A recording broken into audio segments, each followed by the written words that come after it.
You'd be fine with that. Well, good afternoon, everyone. Thank you for enduring the weather to come today to hear a little bit about our school district. It's been a while since I've been able to address this group, and very glad to be back to share the story of Florence 1. I think we've got a really good story to share, a lot of good things that have been happening in our school district, and I think hopefully you've seen some of it, if not all of it, and been appreciative of the journey that we've been on. Most importantly, I'll start off that none of this could happen without the hard work and dedication of our staff.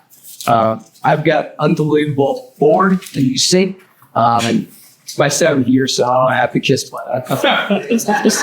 it's been a, I can't do my job without their support, but most importantly, our teachers, our principals, our support staff, our bus drivers, we could not have accomplished a lot of this without them. And in today's world, in education, it's tough to get a really good staff to recruit and most likely retain people. And so I wanted to start off with that and just recognize them. People always ask me, what can we do to help the school district? How can we help and support you? And I always say the number one thing you can do is to thank a teacher, thank a bus driver, thank someone that did every opportunity. 85% of our workforce lives here in Florence. And so, they're very much part of our community and very much part of our success. And I would say to you, the best thing you can do is recognize them for what they do every day. And I think that's an important part of our district success. So we've made a lot of gains. We've had a lot of achievements. We still have a long way to go. We're in, I promised Mike that I wouldn't bash the state too much. We'll do my best to try to be as nice as I can. But a lot of states trying to ban everything. I think we're trying to build something. I think that's sort of the catalyst of what we're trying to do here locally. Is to try to build a public school that people trust. I think that was the number one thing when I came in, building trust in our public schools, as well as they wanted to see some of the changes. And I think taxpayers can see the changes that are going on throughout our country. It's an exciting time. I think more of an exciting time to be a student in our district than anything else. There's so many opportunities for them that they've never had before. And I think that is part of our journey, is to give students many of the successes to be able to compete in the world that we live in today. And I think the world is changing so fast that it's been in order for our kids to be able to compete. And, they talk about a global economy, but in order to compete just anywhere, they have to have the tools and resources at their fingertips. So we're trying to do that as well as just teach the basics. We still teach math facts. We still teach handwriting. We still try to go with the basics of writing. I mean, today's world, getting kids to write is probably one of the hardest things. I can sit here as a superintendent and say, I don't think I've written a full sentence in a very long period of time. What I mean by that is my secretary would write down for me. Most of my texts are yes, no, hell no, don't do that. I can't believe that happened. So, so just as an adult, our writing skills have gone by the wayside with our phones. And I think we're trying to get kids to write more and more, but society is pushing them to write less and less. So we're still doing a lot of those skills. But we are a district, just some basic things about our district. We're a district of 16,381 students, as I left my office today. We have 1,400 certified staff members and 842 supporting staff. Our district is, we have about 75% poverty in our district. And that number really gets people. When I started in 2018, I have about 62%. And you can see ever since COVID and coming off of that, our poverty level. So think about that. Of the 16,381, 75% of our students come to school with poverty. With that, I think the other number that's pretty astounding is that 500 students that are homeless. And so when we talk about some of the academic progress that we're making in the district, the one has said that you should thank a teacher. It's amazing what our staff has done with our students. Poverty is probably the number one obstacle for student achievement. When you take poverty and homelessness and all those things that wrap around, I think we've got pretty exceptional district on the coast. Yeah, we're a district of 54% African American, 30% white. Our largest, fastest growing population is Hispanic. It's close to 8% in the district. Our largest Hispanic population is at West Florence and Del May. Del May is our Spanish immersion school. Our three largest schools are in those sort of same schools. West Florence is at 1,900 students. Our largest middle school is Southside Middle School. We just built that 3 years ago, 1,200 students. It is at 1,200 students. It's actually 1,202 at team left today. And then Del May is our largest elementary school at over 1,000 students, 1,016. And that's our Spanish immersion program. So we've got some very large schools. Some of our small schools have about 300 students in there. Places like Wallace Gregg. And then most of our middle schools are probably around that 1,000 mark, except for Sneed, around 600. So we've got a pretty dynamic school district. If you remember when I came, we had schools that were K4, 5, 6, 7, 8, 9, 12. We had a little bit of everything. And some kids had to make almost 4 transitions. But we, over the past couple years, have transitioned that all of our schools are kindergarten to 5th grade, 6 to 8, and then our high school. So we try to lead those transitions to 2 transitions wide during the K-12 system.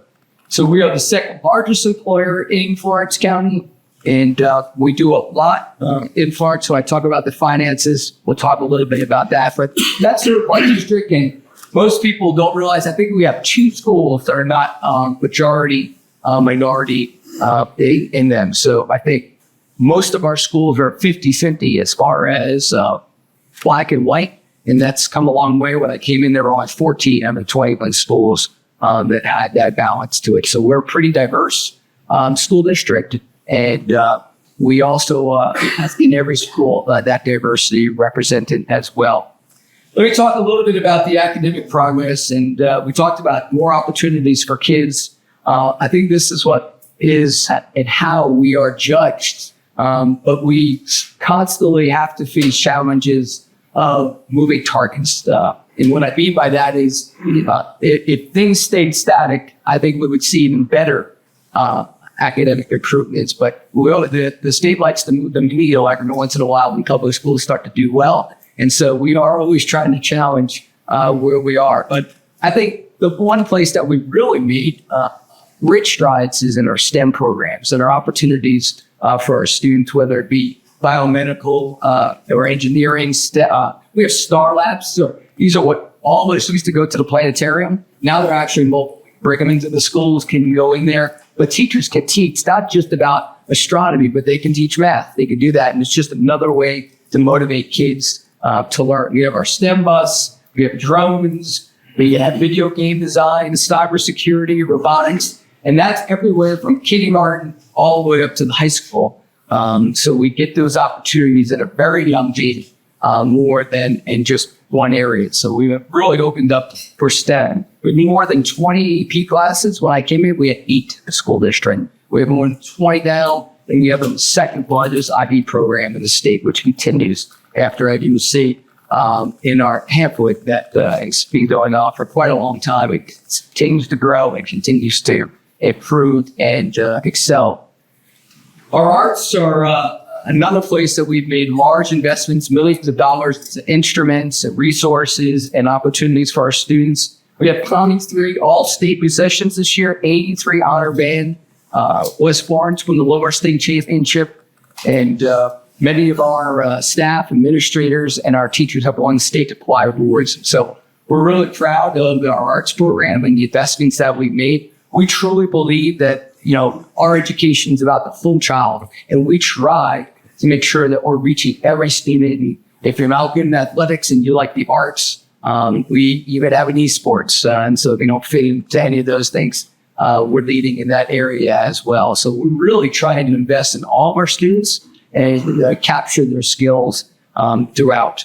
We are one of 7 school districts in South Carolina to have the best communities to live in for music education. And I think we are probably 15 years straight for that as a community. So we're really excited about our arts. We've got arts magnets programs at Brockington Elementary School, Southside Middle School, and then South Florence High School. And we've really had significant investments. I would say to you, I know Debbie runs the Fellows program that gets to visit our schools.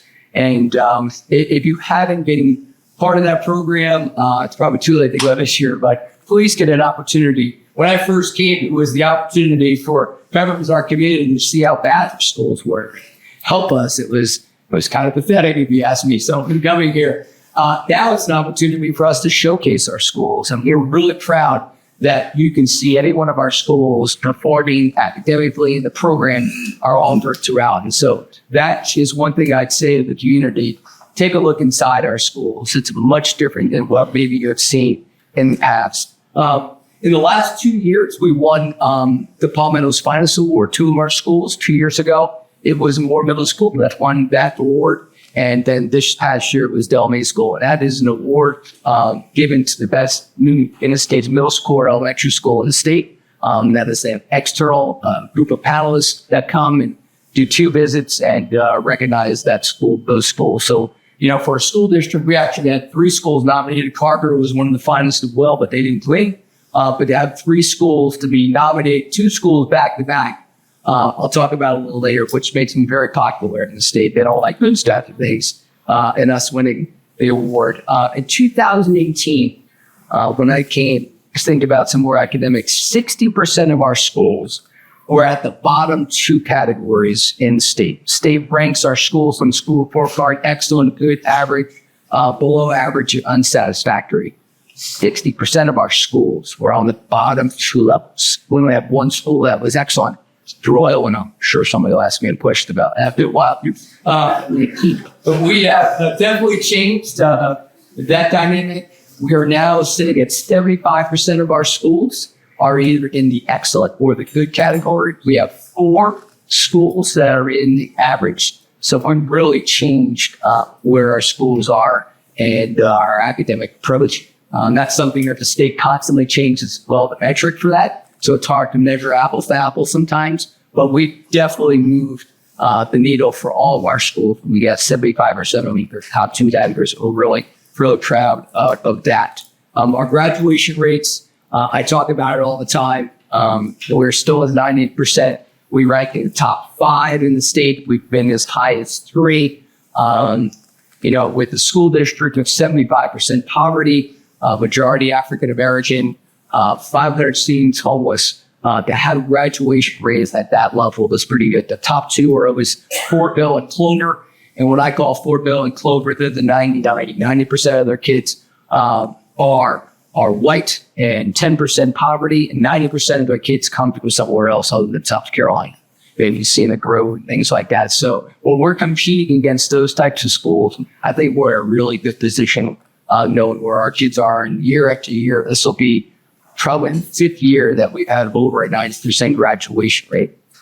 We've also invested in our Advanced Academy, which many of you probably recall as our career academy. We have over 1,000 students that attend that. We have 21 fields that they can study, over 45 different certifications that they can achieve. And think about this. This is something that I think is probably one of the things that gets overlooked. With those 1,000 students, we have a 100% graduation rate for anyone that comes out of that Advanced Academy. So we're really, really happy about the academic progress that we're making in there as well. We have over 87 different businesses that are partners with our school district. And not just with the Advanced Academy, but some way associated with our school district. And I think that is an unbelievable opportunity for our students to not only be engaged with local businesses, but to have the opportunities to work in those local businesses or to share those experiences with our students. And that was a big thing coming in from the school board is we need to get our business community more involved in our school. And it's not always about money.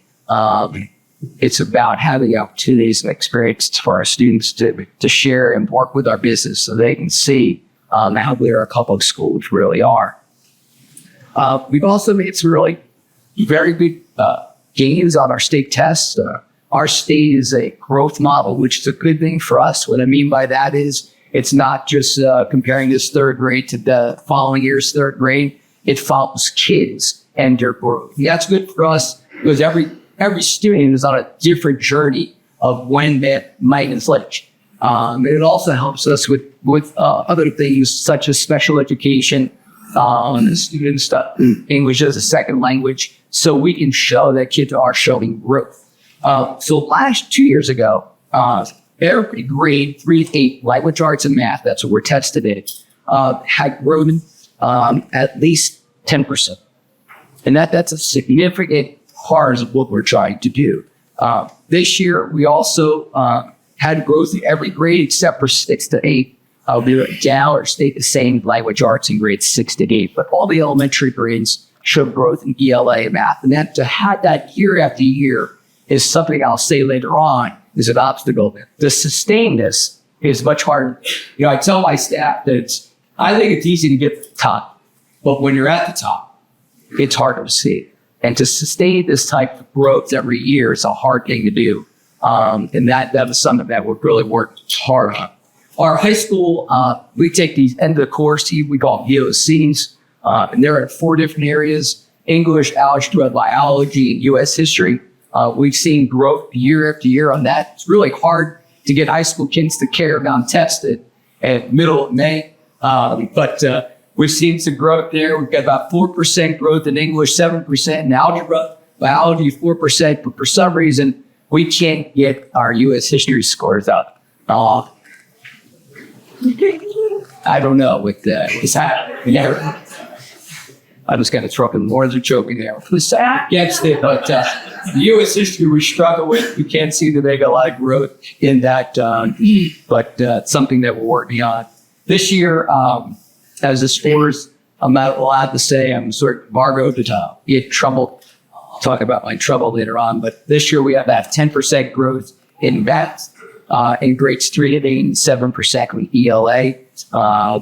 We've exceeded the state with ELA. No, that's a low benchmark when we're talking, but we've exceeded the state average for the first time in both of those areas. So we're making tremendous progress given where we are in our student body, and we're really proud of our academic performance.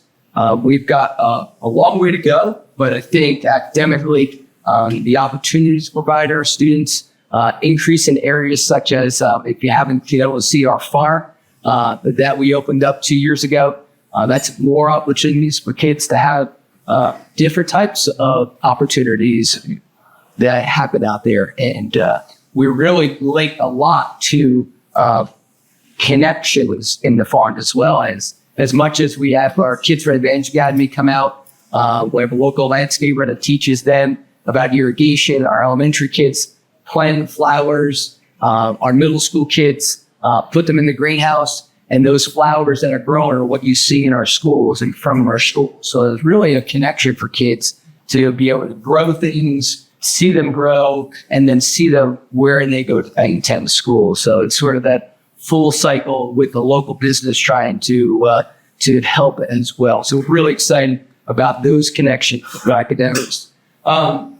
We can't do any of this without a financial plan. And I think in the area of finances where I think we've made the greatest strides. I always say we don't have a budget, we have an educational plan that we finance. And that's probably more so than ever. Is you can't just have a budget, you've got to have a plan. And I think that is what has enabled us to move and continue to grow. So we've had a pretty good, solid educational plan that's been funded. Not only our facilities, but I think what we've done to maintain our facilities is probably better than any new facility that we've built. We spend close to $47 billion to upgrade our facilities in all of our schools. We have 21 schools, but about 29 different district locations. And when I say update them, I mean lights, carpet, paint. We do those with HVAC, which is pretty expensive to do. I think this year alone, we've already replaced 35 air conditioning units. People don't, when you use air conditioning, probably 11 out of the 12 months of the year in schools. Those things have a long lifeline. And let's not forget, that there really wasn't a lot done in our schools for about, you call it whatever mean, but decade at least from what we can see. So we spent a lot, not only on the new facilities, but on our facilities. And I think that's what we're most proud of, is that when you attend or see any of our schools, when they pull up, you feel like there's some pride to our schools and that people care. I was always raised that the outside tells you a lot about the people on the inside. You don't have a lot of money, but you just have to upkeep it. And so when someone pulls up to your school, I always tell my staff, maintenance people, that somebody in fact recognizes that somebody cares what's happening inside the school. I think that means a lot, and that's what we tried to do on the outside as well, on the inside. But I think what's really important is that we've had the ability to do a lot of different things without flying a long-term debt. Let me just give you some of the things that we've built. So we talked about $47 million in maintenance. We built gyms at Greenwood and the new Williams. We built a new Southside Middle School. We new North Vista Elementary School. We put 32 classrooms on West Florence. We've renovated the McClanahan building, purchased the district office building on Irby Street, Farn. We've renovated all of our athletic fields, just have one track left at South Florence. And we've done all that. We've renovated our cafeterias. We put all new furniture. We've got this plan to put new furniture at all our schools. We started really last year, but this year with all our secondary schools, all new furniture in West Florence, Sneed, to be exact. So we've done all that. That's probably about $170 billion that we've invested into our schools and building schools. And we can stand here today and say that we don't have any debt to that, except for one more piece of $9.5 million that'll pay for the North Vista Elementary School. So this time next year, I'll make that $9.5 million. The district will have no long-term debt. We did all those projects in a short period of time. But the best part about that as well is we've done it with some other things. We've invested about $14 million into the local economy. So that means that we spend $14 million just within farms with local businesses. You know, the 5 zip codes that make up farms. So we've spent a lot of time investing and utilizing local businesses because we want them to understand they're investing into our schools. 74% of our construction costs, all those things that I talked about, were done with minority vendors. And so we really have tried to, spread things out, make things local, and try to adjust to those topics. We have also, sitting in our cash reserves, so no long-term debt. We've got $45 million in our fund balance. People at the beginning were accusing me that I was just raiding the savings account. So when I came, there was $42 million in fund balance. We've got $3 million more than we had when I arrived, and we've done all that. And we have $59 million in CAM. This sounds like a lot, but it's a pretty large payroll. So that's something to go. But I just want you to put in perspective of we were able to do all this while maintaining all of our accounts and providing the opportunities for our staff to get raises. But the most important thing, probably for many people in this room, that I learned at the beginning when we did the referendum is, taxes are important here. And not raising taxes is really, really important. Some people, it's like, And we have done over 7 budgets that we've done. We've raised taxes once, and I got a couple of phone calls for that one. But we've lowered it twice. Gino has told me, don't you dare lower it. I could keep it how they are. But we've lowered it twice, never received any call about those 2 years. And we've kept it the same. And again, this year, our millage is 255.7 until we first built. I'm always shocked how many people don't read their property tax bill. But we're the first one because we're the largest. And we're the largest because they actually combine both taxes, operating millage and debt millage. They combine those two to continue to make us the largest, but that's okay. I think people see what their taxes are paying for. I think people get that we're making the academic gains, and I think that builds that trust all the way. So I think we've got a really good financial plan. I think that we've avoided any of that ESSER cliff, all that federal money. We use wisely. We don't use any fund balance to fund our budget. What I mean by that is we don't plug a hole with non-recurring revenues. There's a lot of school districts. I think Horry County used $60 million to plug their hole. Florence 3 down Lake City used $3 million this year to plug their hole. That will come to roost at some time. But we don't use any of those. And I think that financial stewardship is something that the board is very proud of and that we're proud of because it sets us up for the next thing that we can move forward on. The last two things really to make mention of, we took a real hard stance on, we'll talk about security, but just violence in our school. Something that I heard a lot about when I came here, but we really took a hard line, maybe sometimes a little harder than people were ready for. But I do appreciate the board's support because coming out of COVID, it became almost unattainable. All you have to do is look into the newspaper clips on any weekend. It almost appears you can't go to a football game without something happening. And we're very much aware of that. But we took a hard line, probably almost 2.5, feels like 20 years ago, but a long time, about two very important issues: fights in our schools, and then attacks on our teachers. Those two things we were not going to see settled on. We were not doing negotiating, regardless of what happened, regardless. And I think we see the fruits of our labor there, not to accept that being a standard. Because I think when we came out of COVID in the first 3 or 4 months, we had over 208 spikes in schools. And that number can just escalate very quickly and become the norm. Over the past 2 years, we've seen 66% decrease in fights. And that is something kids will respond to rules of order. I just don't think they have that at home in their communities. So we said very clearly, and the crazy guy from New Jersey said, we're not going to have that, guys. You want to do that at home? You want to do that in the park? You can do it there. You're not going to do it in our schools. And you can see a tremendous drop in that across our district. And that's been very, very helpful as we move forward to get to our academic gains. We would never get to where we are academically if we didn't take that hard line. So we're very proud of those things. I will say things that have gone up, though, vaping. Vaping is a very real thing. I always love when students get caught vaping. We call their parents in, and the parents come in vaping.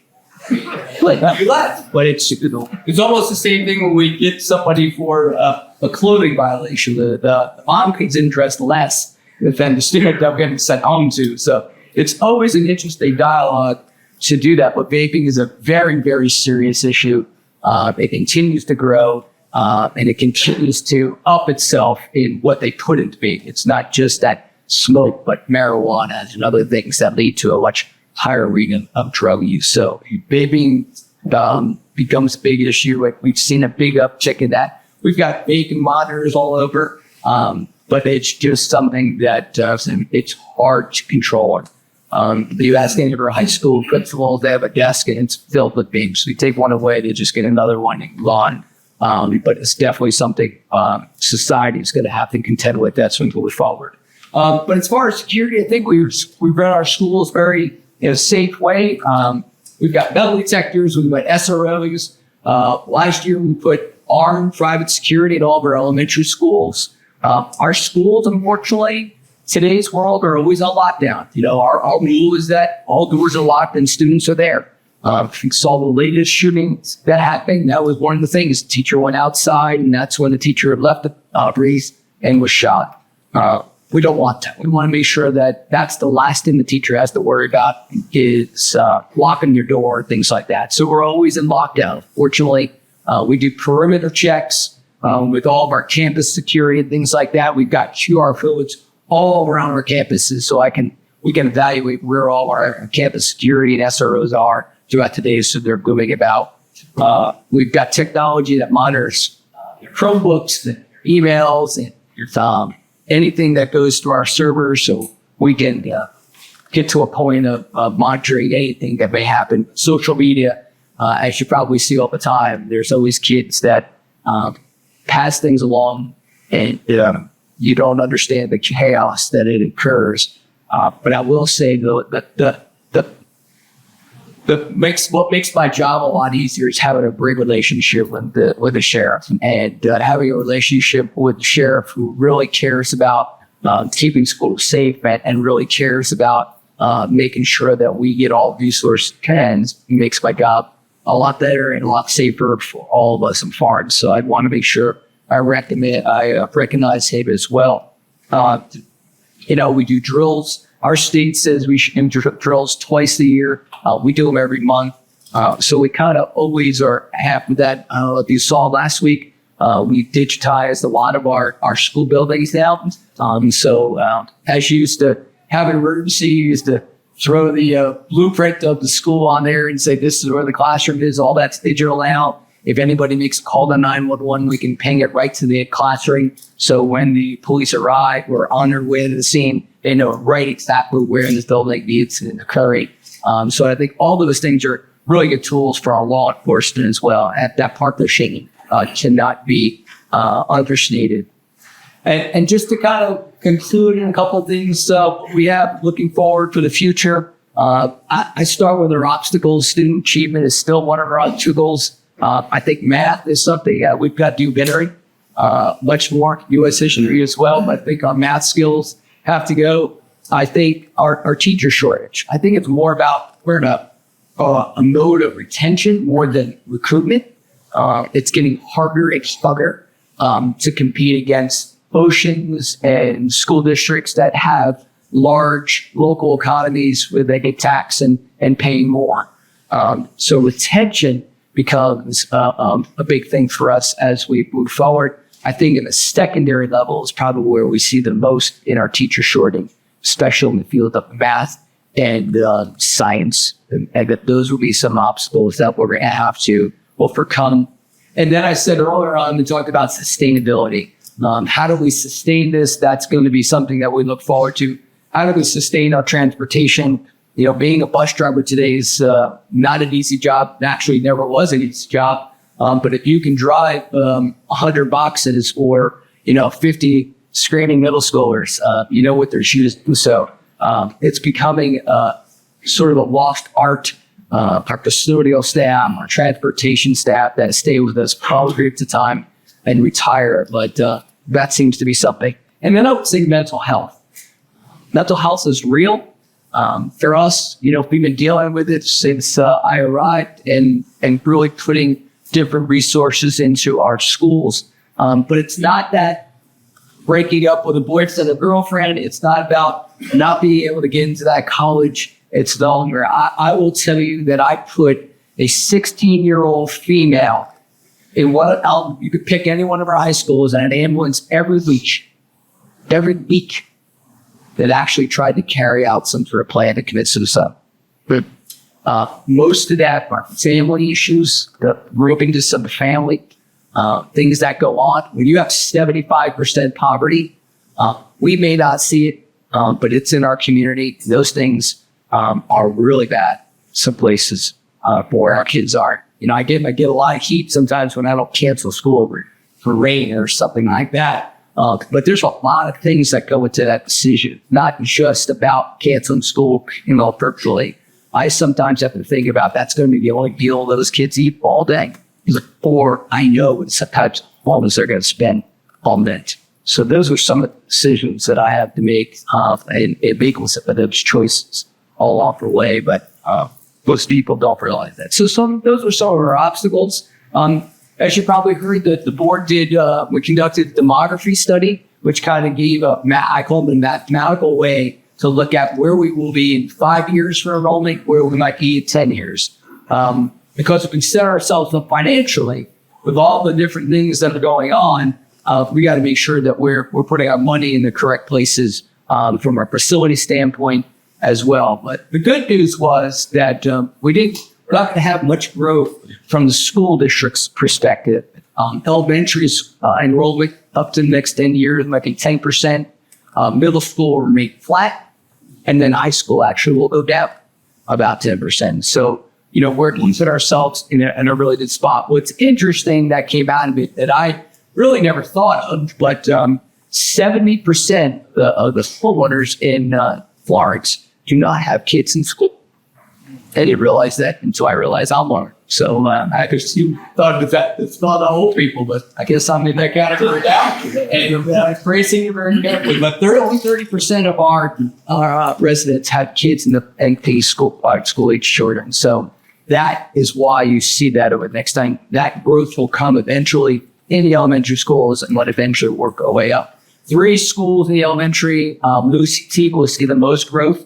Probably those of you that live in that area see a lot of those phones going up. And then Savannah Grove, and then as well as Chimrod, which was shocking to us, but we think there's some dynamics of maybe a battery plant going there. So I think we've set ourselves up financially in a way that we can adjust for any growth that may be coming. And now that we have this plan, we can monitor it every year to ensure that the accuracy of the topography study kind of shows us where we're going. So I think we're really in a good place there.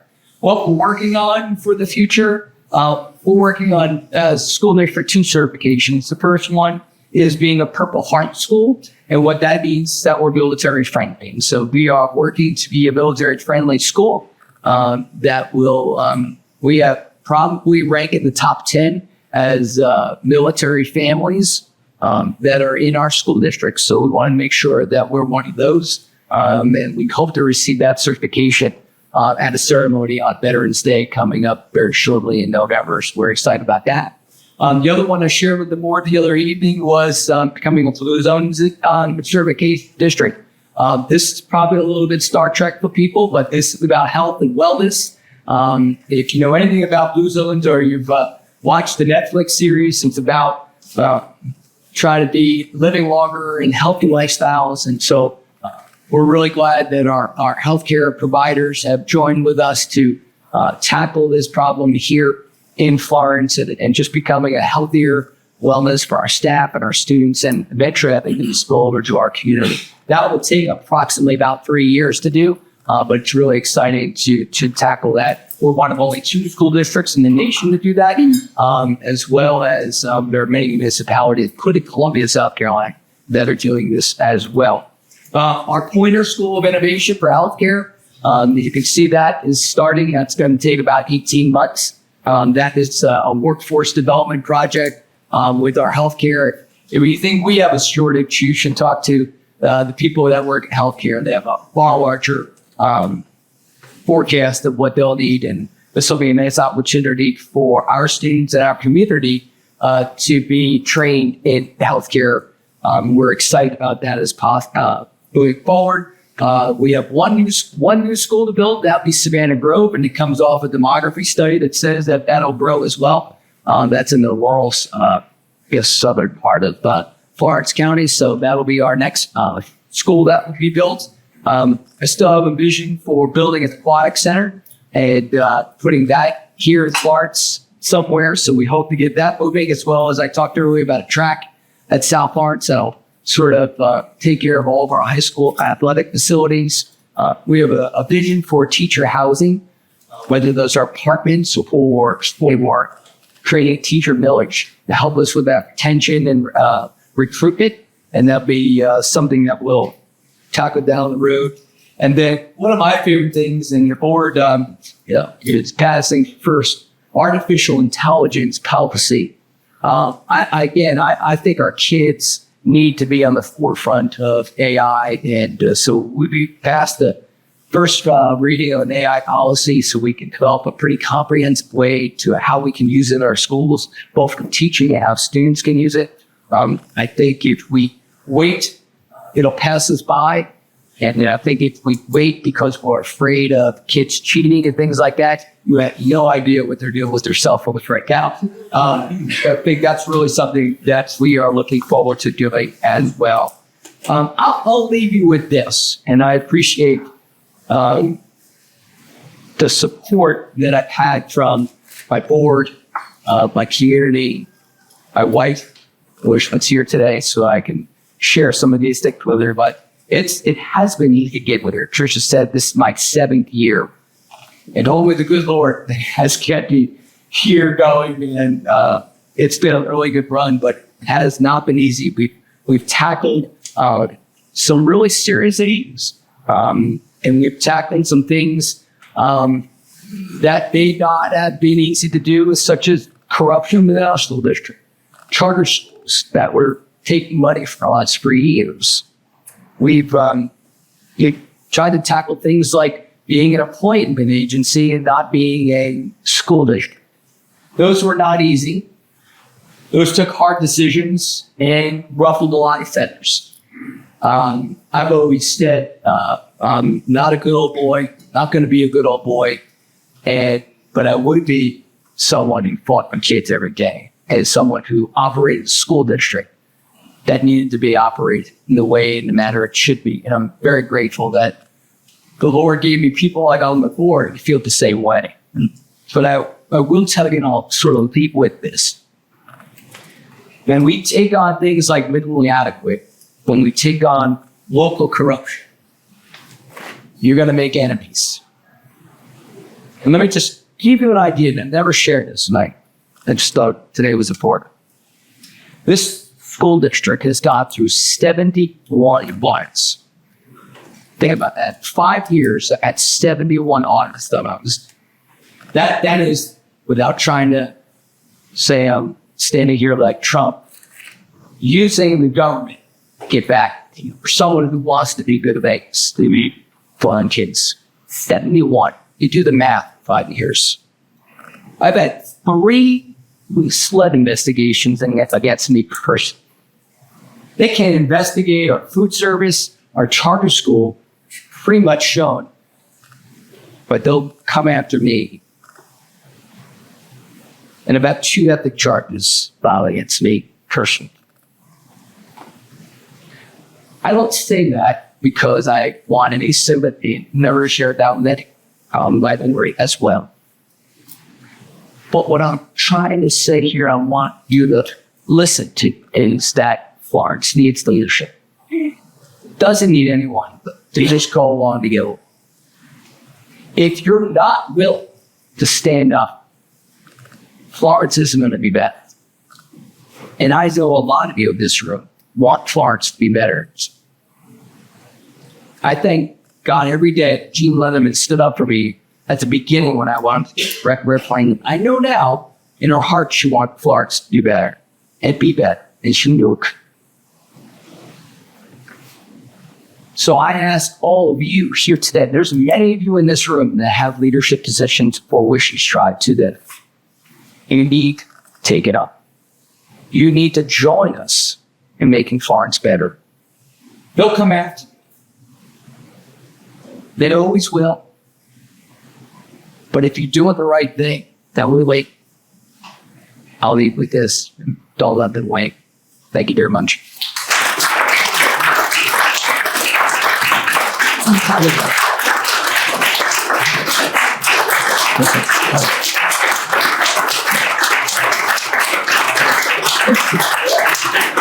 I'll take it for 20 questions. I know for a long time, you probably stick around as half the question around here. It's like it's our mouth over the past. Carol's definitely got a question. Excellent. Chris, thank you. Thank you for bringing consciousness, this feeling in the front. High, like that is. The question is, legislature finally got rid of cell phone to this action. What are your feelings on how much that's going to be out paying kids, So I think anytime we don't have distractions in the classroom, it'll be a good thing. If the board's going to be working through that policy, I think how you want to police it is what you want to see the Florida teacher without police. So we're going to have to work through how I don't want my teachers to have to be policed on time. And I think we can get to it. I think we'll be as simple as if I can. First, just, as I'm sure everybody in this place, and then ladies and gentlemen, we have other box on the table, and just here cats, this over getting at the end, sorry, and some of the red change. And again, thank your family that made up in the house. We watched it, and it's not lost on many of us. I did have a question, though, about Delmain. I know that Delmain is at beyond capacity. Is there any, like, and I live in that area, so we continue to have multi-family condos being built that area. Is there any plans for another elementary school or even long-term plan? Well, now that we have the demography study, we could watch that year by year. We just kind of did 3 new classrooms. I had Delmain, so we're sort of at that crux now every year. Good thing about that school was built where you can add wings and add classrooms right to the back. It would take a lot. So that's some of the good news to those things, especially Lucy T, which are relevant. It's not necessary you have to build a whole new school where you have the ability to add on things like that. We have to stay with us, Ben. I want to make a statement. I want to thank you for your courage, but before you willingness to really make a difference, please. And for all of us here, we have a lot of our members have had their children and do have their children in private school. So we lose a certain percentage of those students who would have finished up our public schools. But as a society, we will never raise the level or standard of living for this community unless we have quality open schools. So I believe in wonderful choices that we have in the community for people and their families and their children. But I also know as a core of success for our citizens, we must have quality public education. And I'm going to thank you for that event. That's Just real quick, I work for an Ignite suicide crisis, like on the SD. It's a significant increase in some people, how it can. It is good that I encourage them to use this resource. But here's my question: what is just mental health, right? The statistics every day. What is Florence doing in regards to that? Are there school-based mental health counselors and assessment wants to assess it? Yeah, real quick, we have a school-based therapist in every school. We did this 3 years ago.